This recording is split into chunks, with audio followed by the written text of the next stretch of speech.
तो भाई साहब, स्वागत है आपका मेरे इस चैनल पर। और मैं आज आपको बताने वाला हूँ कि कैसे बेस्ट वीपीएन का चुनाव करना होता है और कौन सी बातें होती है जिनका ध्यान रखना होता है बेस्ट वीपीएन को सिलेक्ट करने से पहले और सिलेक्ट करने के बाद में, ताकि आप एनोनिमस बने रहें।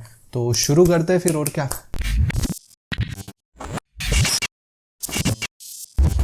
इस चैनल पर एथिकल हैकिंग चल रही है, जिसके अंदर एक चैप्टर अभी फिलहाल चल रहा है जिसका नाम है हाउ टू बिकम एनोनिमस।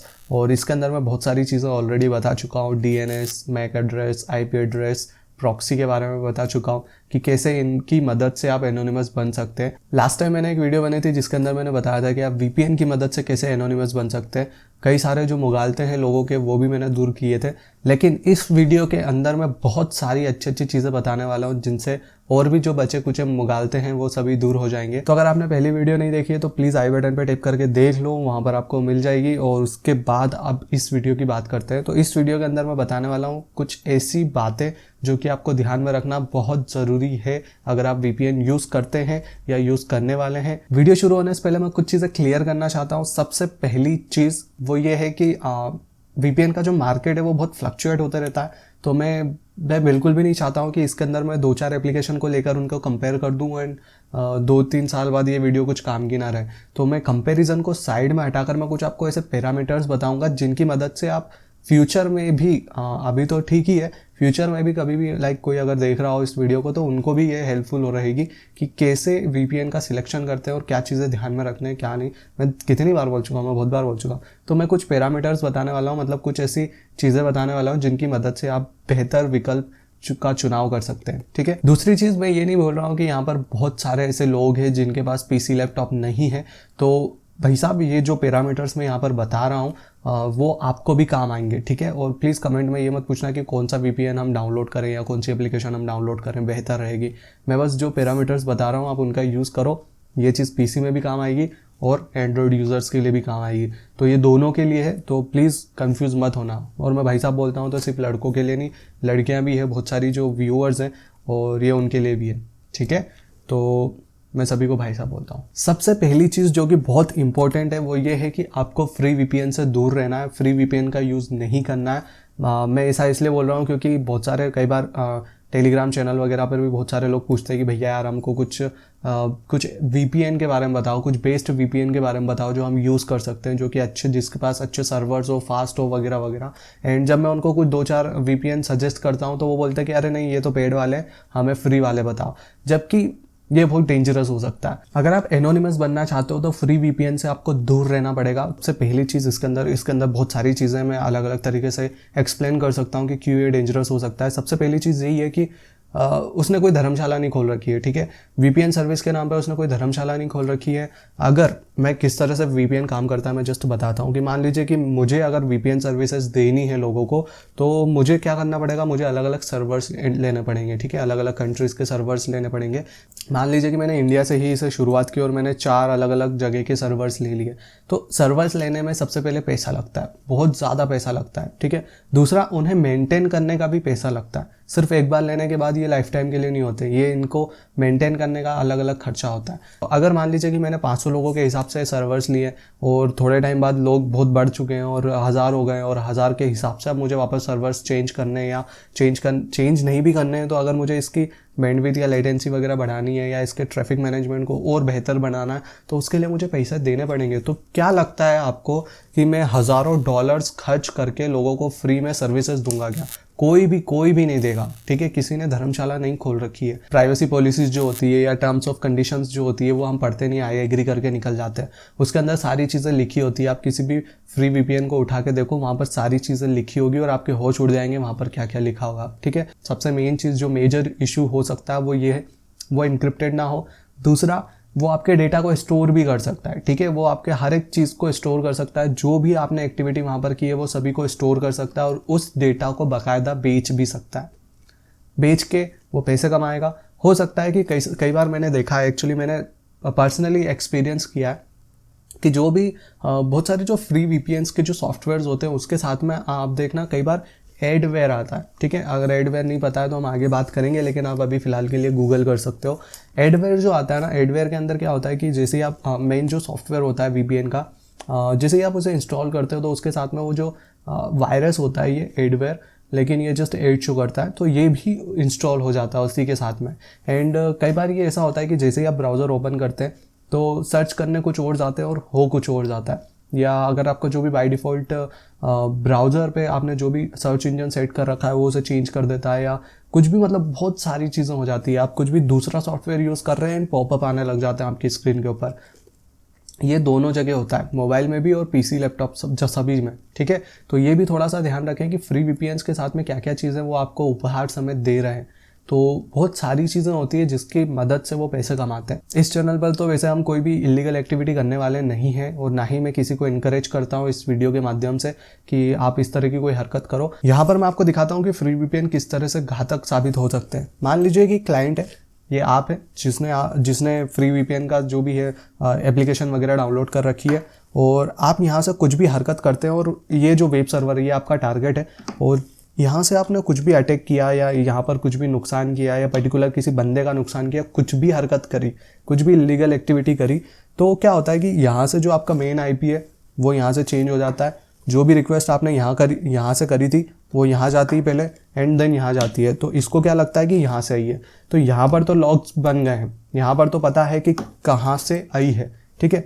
अब अगर मान लीजिए कि इस बंदे को पता चलता है कि कुछ ना कुछ हुआ है और कुछ दिक्कत हुई है, ये अगर पुलिस के पास जाता है, तो क्या होता है कि अगर ये चीज़ पुलिस के पास जाते हैं और वो वापस से रिवर्स करते हैं सारी चीज़ों को, और जो भी उनका जो भी तरीका है काम करने का, वो जिस भी तरह से काम करते हैं, तो उनको जो आईपी एड्रेसेस वगैरह मिलते हैं और उस हिसाब से अगर वो ट्रैक डाउन करते हैं कि यार ये फलानी वीपीएन सर्विस का आईपी एड्रेस है, और अगर वो उस आईपी एड्रेस के थ्रू इस वीपीएन सर्विस के मालिक तक जाते हैं, जिसने भी इस वीपीएन सर्विस को बनाया है और दिया है, सब कुछ जो भी चीज़ें करी है। अब अगर मान लीजिए कि पुलिस आधी रात को इस बंदे के पास जाती है और सर्च वारंट लेकर, और उसे बोलती है कि भैया हमको आपके डेटा सर्वर्स चेक करने हैं क्योंकि कुछ क्राइम हुआ है, और हमें पूरा पक्का यकीन है कि वो आप ही के वीपीएन सर्वर्स के थ्रू किया गया है, तो आपको क्या लगता है ये भाई आपको बचाएगा? मतलब आप चाचा मामा या काका तो लगता है नहीं आपका, तो आपको क्या लगता है ये आपका डेटा नहीं देगा जेल जाने की बजाय? मतलब मैंने गलत बोल दिया, मतलब जेल जाना पसंद करेगा क्या? ये मना कर देगा क्या कि नहीं मुझे नहीं देना किसी का डेटा? ये पहली फुर्सत में दे देगा, ठीक है। ये भले ही आप पेड वाला भी यूज़ कर रहे हो ना, तो उसके अंदर भी ये जो डर है ये थोड़ा सा आपके दिमाग में होना चाहिए। ज़रूरी नहीं, मैं ये नहीं बोल रहा हूँ कि पेड वाले में ऐसी सिचुएशन नहीं आएगी, पेड वाले में भी आ सकती है। वेबसाइट्स किस तरह से काम करती है मैं जस्ट थोड़ा सा बेसिक बताता हूँ कि जब आप ब्राउज़र पे जाते हैं, टाइप करते हैं एड्रेस उसका, एंड देन वहाँ पर रिक्वेस्ट जाती है, वहाँ से रिक्वेस्ट वापस आती है, तो ये जो बेसिकली हैंडशेक होता है, इस प्रोसेस को हैंडशेक कहते हैं, ठीक है। कि यहाँ से रिक्वेस्ट गई, यहाँ से वापस रिटर्न जो भी रिजल्ट आया वगैरह वगैरह और सारी चीज़ें जो भी होती है वो हैंडशेक कहलाती है। एंड ये जो हैंडशेक वाली प्रोसेस होती है वो कोई भी सॉफ्टवेयर आप चलाते हैं, जो भी बैकग्राउंड में चीज़ें चलती है उनके साथ में होती रहती है। मतलब ये टाइम टू टाइम एक फिक्स होता है, ये टाइम टू टाइम चलते रहता है। तो मैं कई बार ऐसा भी होता है कि जब आप सॉफ्टवेयर ओपन करते हैं तो जो इंटरनेट कनेक्टिविटी वो चेक करते हैं कि इंटरनेट है या नहीं है, तो उसके बीच भी जो लॉग्स क्रिएट हो रहे हैं, क्या वो लॉग्स उस पर्टिकुलर वीपीएन सर्विस वाला जो भी है बंदा उसके यहाँ स्टोर हो रहे हैं? क्योंकि ये भी एक प्रॉब्लम क्रिएट कर सकता है। जब भी आप वीपीएन यूज़ करने वाले हैं, कोई भी अगर आप वीपीएन सिलेक्ट कर रहे हैं, तो कोशिश करें कि उसकी जो पॉलिसीज़ हैं उन्हें आप थोड़ा सा पढ़ें कि क्या उसके अंदर लॉक्स फ्री पॉलिसी है, क्या वो लॉक्स को स्टोर करते हैं, या कोई ऐसी पॉलिसी है जिसके अंदर वो लॉक्स स्टोर ना करें, या उसके बारे में जो भी अगर आपको जानकारी मिल सकती है तो आप उसका भी थोड़ा सा अध्ययन करें कि क्या ये चीज़ वाकई में हो रही है यहाँ पर या नहीं हो रही है। अगर हो रही है तो क्या ये शेयर कर सकते हैं, नहीं कर सकते। जो कि मैंने बताया, कोई भी आपका मामा चाचा या ताऊ नहीं लगता है, अगर उसके यहाँ रेट पड़ी या कुछ भी हुआ तो वो पहली फुर्सत में उगल देगा कि क्या है क्या नहीं है। उसके पास जो भी डेटा रहेगा वो सब कुछ दे देगा, जो भी डेटा रहेगा वो सब कुछ दे देगा। उससे मेरे को एक और चीज़ याद आई कि जो पेड वाले वीपीएन्स होते हैं, पेड वाले वीपीएन्स के अंदर क्या होता है कि पेड वाले में सीधी सी बात है, वहाँ पर आपको पेमेंट करना होगा और बहुत सारी चीज़ें होती है। तो जब आप पेमेंट करते हैं तो वो आपको बोलते हैं कि यार आप अकाउंट बना लीजिए ताकि आपका सेपरेट रहे सब कुछ, ठीक है। तो अकाउंट हमें बनाना पड़ता है, अकाउंट बनाने के लिए हम पर्सनल डिटेल्स वगैरह देते हैं। अब चलो उसके अंदर तो हमने फर्जीवाड़ा कर दिया, लेकिन जब आप पेमेंट करने जाओगे, ठीक है, पेमेंट तो करना पड़ेगा। अब अगर आप पेमेंट कर रहे हो तो ऑनलाइन अगर आप पेमेंट कर रहे हैं तो ऑनलाइन पेमेंट के क्रेडिट कार्ड डेबिट कार्ड की डिटेल्स हो गई या नेट बैंकिंग की डिटेल्स हो गई। दूसरा, अगर आप बैंक से ट्रांसफ़र कर रहे हैं तो बैंक की डिटेल्स हो गई, बैंक की बहुत सारी डिटेल्स हो जाती है अलग अलग तरीके से, तो वो डिटेल्स वहाँ पर स्टोर हो रही है। अगर स्टोर हो रही है तो सीधी सी बात है वो भी एक ट्रेस का एक जरिया बन सकता है, आपको ट्रैक डाउन करने का जरिया बन सकता है। बहुत सारी जगह ऐसा नहीं होता है, तो वो आपकी डिटेल्स रखते हैं। और बहुत सारी जगह ऐसी पॉलिसीज़ हैं, मैंने कुछ अच्छी वेबसाइट्स जो हैं वो अपनी वेबसाइट के ऊपर डाल रखी है, और वहाँ पर एक आर्टिकल बना रखा है, उसके अंदर आप जाके देख सकते हो कि कौन सी वेबसाइट्स कहाँ की है, किस तरह से, कहाँ की से याद आया एक और चीज़, वो भी अभी मैं जस्ट डिस्कस करेंगे। मैंने अपनी वेबसाइट पर एक ब्लॉग बनवा के उसके ऊपर सारी डिटेल्स लिखवा दी है, और बहुत सारे अलग अलग VPNs के बारे में मैंने बताया है, और उसके अंदर आप देख सकते हो कि कौन सा कहाँ का है और वो क्या क्या डिटेल्स आपकी स्टोर करता है, क्या आपकी IP एड्रेस भी वो स्टोर करता है या नहीं करता है, वो भी मैंने उसके अंदर बताया। अगर आप पेमेंट कर रहे हैं, बैंकिंग डिटेल्स वगैरह शेयर कर रहे हैं, तो प्रॉब्लम हो सकती है, और तब तो बहुत बड़ी प्रॉब्लम हो सकती है जब आपका बैंक गवर्नमेंट का हो, ठीक है। और इसमें तो कोई शक ही नहीं है कि गवर्नमेंट के बैंक्स गवर्नमेंट के हिसाब से ही काम करेंगे। तो अगर आपने गवर्नमेंट बैंक से कुछ भी पेमेंट डिटेल करी है, और सीधी सी बात है यार, गवर्नमेंट में जूते पड़ने के बहुत ज़्यादा चांसेस होते हैं, तो थोड़ा सा आप समझने की कोशिश करें, अपने दिमाग को थोड़ा सा खोलें। और मैं सारी चीज़ें इसमें नहीं बताने वाला हूँ, तो थोड़ा सा समझने की कोशिश करें कि किस तरह से चीज़ें काम करती है और किस तरह से आप ट्रेस हो सकते हैं।